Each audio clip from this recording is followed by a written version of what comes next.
Manok ang nauna, boy! Itlog nga kasi yung nauna, boy. Kasi walang kakainin yung manok para mangitlog kung walang chicken feeds, di ba? Di ba sabi ko 5 minutes lang ako mawawala? 3 minutes pa lang, ba't ang gulo na dito? Anong nangyayari dito?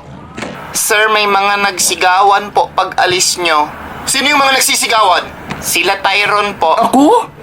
Sir, kakarating ko lang, sir. Tsaka, kailan ba ako sumisigaw sa klase, sir?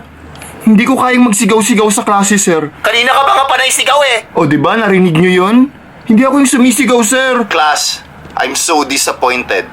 Ba't ba kasi kayo nagsisigawan, Tyron? Sir! Naniniwala kayo dyan, sir?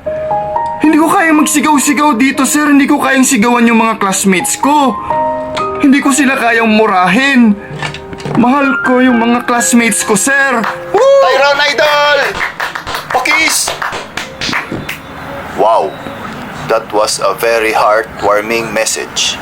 Sir, ginagawa ka lang tangan yan. Tumahimik ang